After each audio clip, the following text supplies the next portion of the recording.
I still remember when we got the diagnosis for Mason, I was crushed. I wondered if he would ever have a normal life, a good life, if, I don't know, he's gonna be in some dungeon somewhere, just the worst of the worst thoughts. For my son Charlie, it was a fairly significant challenge in the first grade, and he just wasn't learning to read. And it was very difficult for him. He was sad, he felt dumb, he just didn't think that he had what it took to learn to read. He would finish school and be so exhausted that walking home from school was making him cry. And we talked about, okay, you're gonna go back to school at the public school, and he ran behind a curtain and hid from us. She was struggling with the reading. She was struggling with some of the other work where she was wanting to keep up, but you could feel she was falling behind, and it became a real big effort for her to try to just keep her head above water. And school started in August, and by October I could tell that this was just completely crushing his spirit. The anxiety was there, and headaches, stomach aches, not wanting to go to school, worried all the time, and I was kind of seeing the wind coming out of his sails. We discovered Prentice, and Prentice made a dramatic difference for him.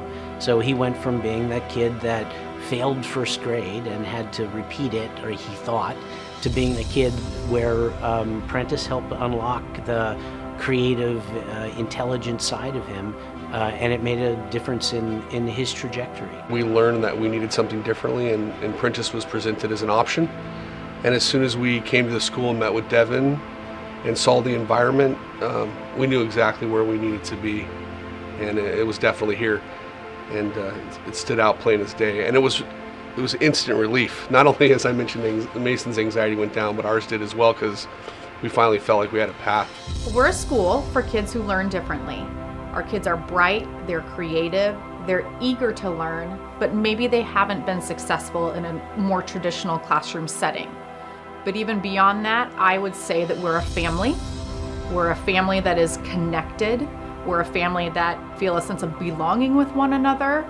Our ultimate goal is to help these kids find success, and that might look differently for every child and every student and every family here, but that's really what we're trying to do. Prentice, across all of the teachers and across the administration, has a belief in the children that says there are remarkable, special, talented, intelligent kids, and we have to work a bit harder to figure out how to make sure we can get those attributes to come out.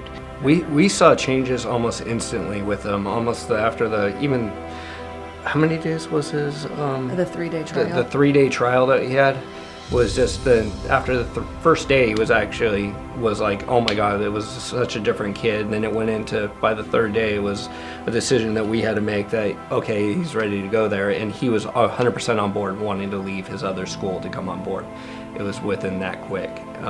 His anxiety, his stomach aches all started going away. She had friends at the other school, but she has a lot more friends here, which is strange because the class is smaller. Definitely, she's more open now. She's more creative. There's less challenge within her. Within a year and a half, he went from not being able to sound out words like cat and bat to tackling chapter books. I mean, the educational psychologist had told us that there was a good chance that reading wasn't in the cards for him. And here's our kid reading chapter books. Now we're really taking a look at who are our kids and who are our learners, and how can we make Prentice better? How can we continue to be on the cutting edge of what our kids need? We're also looking at what are the other components of our student learner profiles we need to strengthen, and we're gonna move on those.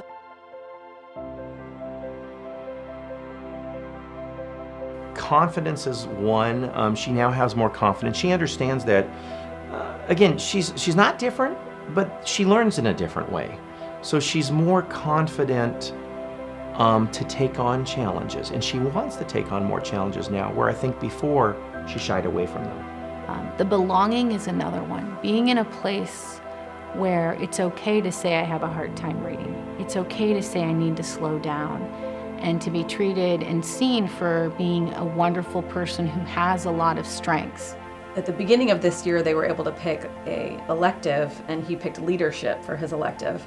And we discuss this regularly, that I think he would have been like, rather to be hiding in a closet a few years back. Yeah, we're shocked that he picked leadership of all things. And I was Didn't like, he? why didn't he pick guitar? Like, that sounds like that would be fun. But he picked leadership and he loves it. You know, I have the pleasure and the privilege of meeting with these families when they are broken and they are vulnerable and they are emotional and they are desperate for another opportunity.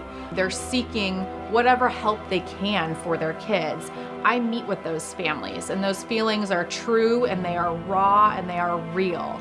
So to be able to offer a solution or to be a part of that solution and to see the look on the kids' faces when they start at Prentice and they're understanding and they feel connected and they feel, I got this, I understand this, I am smart, I can do this. I don't know of a better reason to come to work every day and to keep doing, you know, what we're doing. We're a necessity. We're a necessity, and the more kids we can help, and the more confidence we can instill in our kids, the better.